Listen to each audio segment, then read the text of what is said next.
Hey, what's up, everybody? Welcome back to the channel. I'm Dr. Strong, if we haven't met already, and I am a health specialist. I help people with their chronic conditions to reverse those.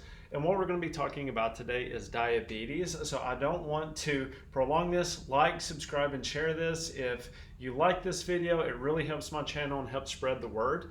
But what we're going to talk about today is actually reversing type 2 diabetes and how this is possible.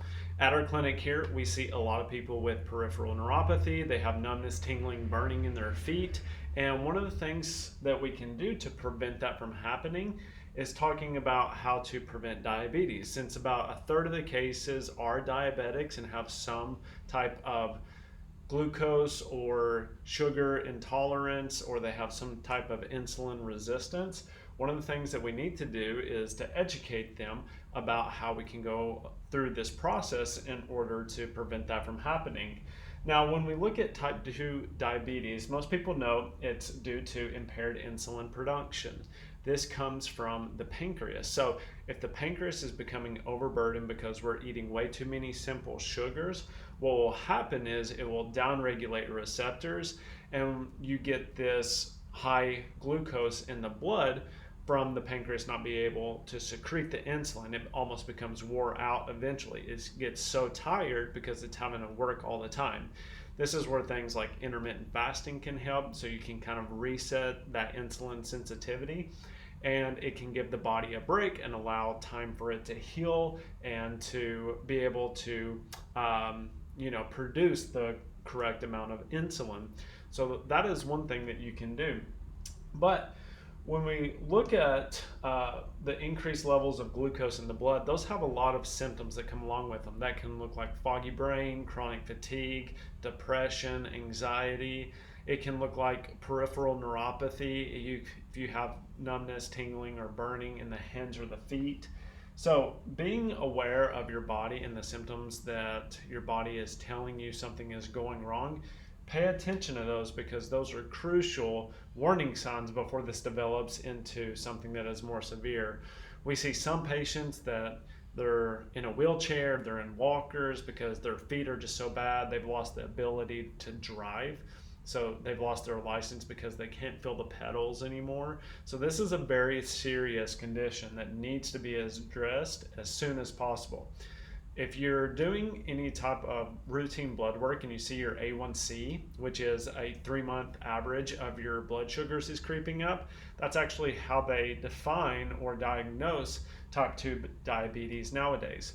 But you also want to look at your fasting glucose, and if that is above 90, you really want to start taking action and be aware of what you're eating and how many simple sugars you're consuming in a day.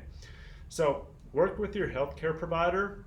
If they're not open to that and they just want to put you on a medication, contact us, and we're more than happy to kind of help guide you through that and to educate you, because we want people to be healthy. Our mission is to help as many people as possible. So if you need some guidance on that, please reach out. Now, when we're talking about reversing type 2 diabetes, which is very doable these days, the first thing we need to look at, as stated, is our diet and nutrition. Now, with this, what we want to make sure is that you're eating the appropriate amount of proteins, fats, and carbohydrates that you need to not go into a thyroid condition, to slow down your metabolism, to cause weight gain, because some people do yo-yo dieting, and that's not what we want.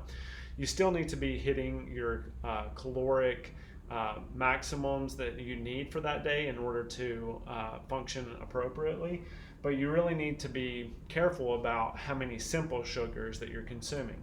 Some people can do keto and get great results. Some people don't do well on keto. We have different options that you can do depending on what your goals are and what you respond well with. But we see that most people do, if they do it correctly, a lot of people do a dirty keto, which causes them chronic migraines, fatigue, exhaustion, a lot of different issues, because they just aren't eating the right things, and they aren't taking supplements that they need to make sure that their electrolytes are balanced, that their inflammation is regulated appropriately, and that their blood sugars aren't going all over the place, and ketoacidosis, a lot of different things. And then exercise. So we do have exercise routines that we place people on, and they are from very beginner all the way to a little bit more advanced, but we can track and see what you're doing. It really doesn't take a lot. It takes about 20 to 30 minutes a day, 3 times a week, in order to get the appropriate amount of exercise that you need. So it's really not a lot, and it's something that's very beneficial. When we see people with peripheral neuropathy, we want to make sure that they're walking, because we need blood flow to the feet, and it will also increase it to the hands.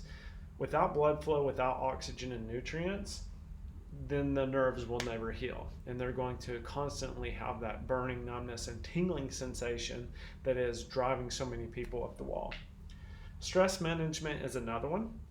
Now, if you're constantly stressed, there's a hormone called cortisol, which it's also responsible for managing your blood sugars. And it will put more glucose into the system because you need it readily available if I see a tiger. But if we're constantly being approached by a tiger, whether that's, out on the freeway, or it's our spouse, our kids, whatever it may be, we need to have some sort of stress management in place in order to make sure that we're doing, that cortisol isn't affecting our blood sugars and controlling our inflammation, our immune system. There are a lot of things that stress ties into. So meditation, just taking time, exercise, and stress reduction can go hand in hand. Exercise shouldn't be an additional stressor, like you're having anxiety about going to the gym. That's when you want to back off. You want to just do like some little brief walks in order to kind of take some breaths, maybe just, enjoy nature for a little bit, especially if you're indoors a lot.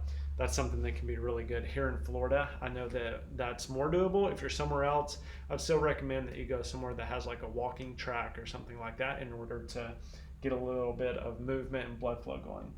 Supplements, there are a ton of supplements now, and it's very confusing on what people should take and what they shouldn't. Now, with supplements, you have to be careful. A lot of these industries, they don't have to go through any third-party approval. They're putting chalk in their supplements, which is lower cost to them and higher cost to the consumer, so they make more profit. With that, you want to make sure that you have somebody that you can trust with this, that they're explaining why you're doing certain supplements, and they have a good quality supplement. So our supplements, just to throw this in here, we're the only company that actually does a combining of multiple supplements. So, you're not having to take 50 different supplements. They're actually combined into about 2 tubs, which we have. And with that, alpha lipoic acid, berberine, ashwagandha, rhodiola, there are multiple things that we can use supplements for. If you want me to do a deep dive on more supplements and what you can use, then just comment supplements below, and I'll make a video and we'll kind of go through, especially if you have one that you want me to look more into and tell you a little bit more about how it works. Just comment that supplement below, and I'll be more than happy to review any type of supplements. But we do have a supplement program that can actually help reverse type 2 diabetes, to get those blood sugars down and get your A1C down, and even get weight off, because a lot of people that have type 2 diabetes or blood sugar issues or insulin resistance have some sort of excess weight on them.